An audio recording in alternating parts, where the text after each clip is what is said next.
আমার চাচারে গতকালকে আমি আমার চকুর সামনে মারিছে। আমার জীবনের সেটাই কাজ চাচারে চকুর সামনে মারছে কিছু করতাম পারছি না। চকুর সামনে আমার চাচার উত্তর হয়েছে। আমার চাচায় কোনো সময় কটু কথা কইয়া কোনো সময় মারছেন না আমরা লোকে। সবসময় বালা উপদেশ দিয়ে যাইতা। আইজ আমরা চাচা হারাই লেছি। আমার চাচার কোনো ভাই আছে,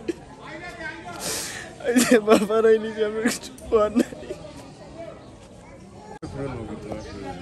আমার মামা 17 বছর পরে একটা সন্তান পাইছেন।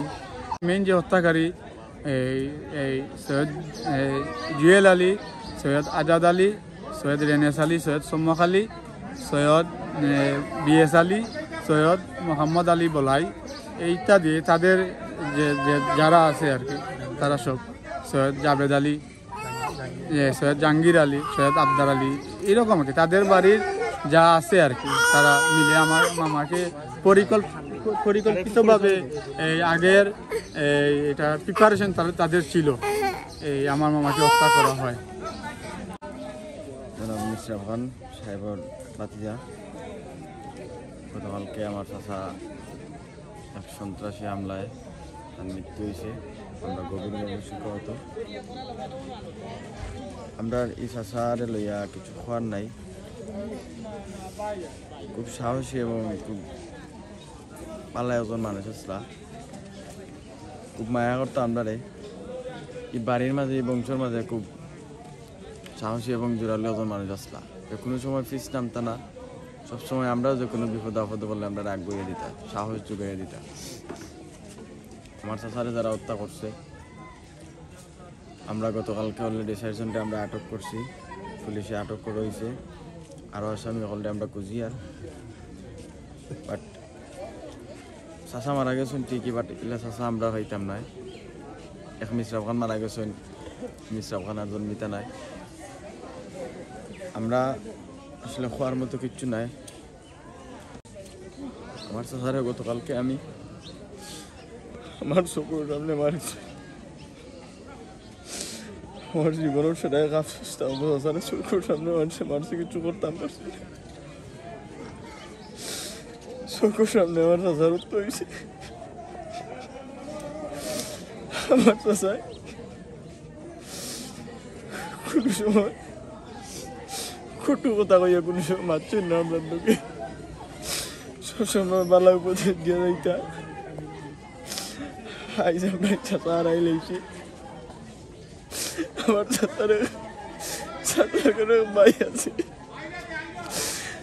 বাবা হারাই লেছি, আমি কিছু পাওয়ার নাই। এটাই হলো জায়গা জমিন বিষয় নিয়ে প্রায় গত বছর ধরে আর কি এই জিনিসটা আমাদের সালিশের মাধ্যমে চলে আসছে। তো গত বৃহস্পতিবার এইটার মীমাংসা হওয়ার কথা ছিল সালিশদের মাধ্যমে, কিন্তু সালিশদের মাঝে যে উত্তরবাগ ইউনিয়নের সুপ্রাকান্দি সৈয়দ আজাদ আলী, ওনার কারণে আর কি বৃহস্পতিবারে এই বিচারটা হয় না। তখন আমরা বা ওরা মিলে যে পরবর্তী যখন উনি অসুস্থ, মানে আজাদ আলী যে মেইন সালিশ, তো ওনাকে নিয়ে কিভাবে করা যায়, এনাকে নিয়ে কিভাবে করা যায় সেটা নিয়ে আর কি দুই পক্ষে একমত হয়। তখন জুম্মার নামাজ পড়ে যখন আমরা সবাই বের হই এই ঘর থেকে, তখন যে জায়গা নিয়ে একটি বেজাল, ওই জায়গা নিয়ে আর কি তারা এখানে একটা ডুবার মতো আছে, এই ডুবার তারা এই মাছ ধরা শুরু করছে। তখন গিয়া আমার মামা বা এই যে মেম্বার সাহেব নুরুল আমিন খান তাই নাকি কইছেন যে এখানেও তোমরা এই মাছ ধরিও না, এখানেও সালিশের মাধ্যমে গেছে, এটা সালিশ হলে দেখিয়ে দিল। তো এটা নিয়ে তারা এই হঠাৎ করে হামলা চালায়। মেইন যে হত্যাকারী এই সৈয়দ জুয়েল আলী, সৈয়দ আজাদ আলী, সৈয়দ রেনেস আলী, সৈয়দ সম্মক আলী, সৈয়দ বিএস আলী, সৈয়দ মোহাম্মদ আলী বলাই, এইটা দিয়ে তাদের যে যারা আছে আর কি, তারা সব সৈয়দ জাবেদ আলী, সৈয়দ জাহাঙ্গীর আলী, সৈয়দ আবদার আলী, এরকম আর কি তাদের বাড়ির যা আছে আর কি, তারা মিলে আমার মামাকে পরিকল্পিতভাবে এই আগের এটা প্রিপারেশন তাদের ছিল, এই আমার মামাকে হত্যা করা হয়। আমার মামা 17 বছর পরে একটা সন্তান পাইছেন। আমি চাই যে আমার মামা সঠিক তদন্ত করে সঠিক বিচার যেন আমরা পাই।